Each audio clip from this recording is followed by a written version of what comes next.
அனைவருக்கும் வணக்கம். நம்ம டெய்லியும் banking and SSC point of வியூல 5 கொஸ்டின்ஸ் கரண்ட் அஃபேர்ஸ்லேருந்து பார்க்குறோம். இன்னைக்கு என்ன கொஸ்டின்ஸ் இருக்கு அப்படின்னு சொல்லி பார்ப்போம்.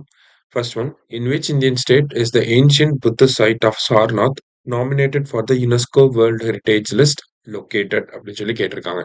அதாவது என்ன கேட்டிருக்காங்க அப்படின்னா, சார்நாத் அப்படிங்கிற ஏன்ஷியன்ட் புத்திஸ்ட் சைட் வந்து என்ன பண்ணியிருக்காங்க அப்படின்னா, நமக்கு யுனெஸ்கோ வேர்ல்ட் ஹெரிட்டேஜ் லிஸ்ட்டுக்கு வந்து நாமினேட் பண்ணியிருக்காங்க. அது வந்து எந்த ஸ்டேட்ல இருக்கு அப்படின்னு சொல்லி கேட்டிருக்காங்க. ஓகேவா? ஸோ ரீசென்ட்டா பார்த்தீங்கன்னா, நமக்கு 44த் யுனெஸ்கோ வேர்ல்ட் ஹெரிட்டேஜ் சைட் அப்படிங்கிறது கிடைச்சிருக்கும்.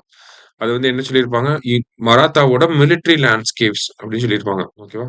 மராத்தாவோட மிலிட்டரி லேண்ட்ஸ்கேப்ஸ்க்கு வந்து நமக்கு கிட்டத்தட்ட ஒரு 12 ஃபோர்ட்ஸ் இருக்கும். அதுல 11 ஃபோர்ட் வந்து மகாராஷ்டிராலயும், 1 ஃபோர்ட் வந்து தமிழ்நாட்டிலயும் வந்து இருந்துச்சு அப்படின்னு சொல்லி பார்த்துருந்தோம். இது வந்து 44த்துக்கு. இப்ப நெக்ஸ்ட் ஹெரிட்டேஜ் சைட்டுக்கான நாமினேஷன்ல சாரநாத்தோட புத்திஸ்ட் சைட்டை வந்து அனுப்பியிருக்காங்க. இது எந்த ஸ்டேட்ல இருக்கு அப்படின்னு சொல்லி பார்த்தீங்கன்னா, உத்தரப்பிரதேஷ்ல இருக்கு. சரியா? அடுத்தது மனாஸ் ஹெல்ப் லைனை பத்தி கொடுத்துருக்காங்க. It empowers citizens to fight against the drug menace in India அப்படின்னு சொல்லியிருக்காங்க.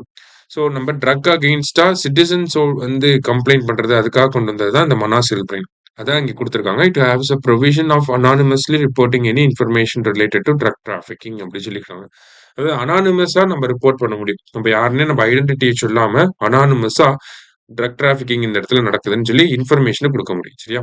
அதான் இங்க கொடுத்துருக்காங்க. போத் கரெக்ட் அப்படிங்கிறது கரெக்ட் ஆன்சர். அடுத்தது, in which year has ISRO targeted the inaugural flight of LVM-3 flight of inaugural 3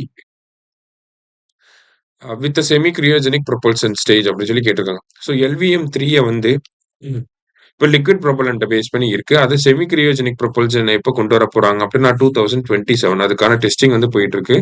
so நமக்கு வந்து லிக்விட் ஆக்சிஜனை பேஸ் பண்ணி இந்த ஒரு விஷயம் ரன் ஆக போகுது. சரியா? Liquid oxygen. அடுத்தது, which state topped the Federation of Indian Export Organizations State Export Rankings 2024-25? So இந்த state export rankings of FIEO அதில் டாப் ஸ்டேட் யார் அப்படின்னு சொல்லி பார்த்தீங்கன்னா குஜராத் வந்து வந்திருக்காங்க. சரியா? லாஸ்டா, world elephant day is observed on August 12 தான் நமக்கு வேர்ல்ட் எலிஃபண்ட் டேவா நம்ம அப்சர்வ் பண்றோம். சரியா? இன்னைக்கு 5 கொஸ்டின்ஸ் பார்த்துருக்கோம். தேங்க்யூ. சுரேஷ் IAS அகாடமி வெற்றியின் முகவரி.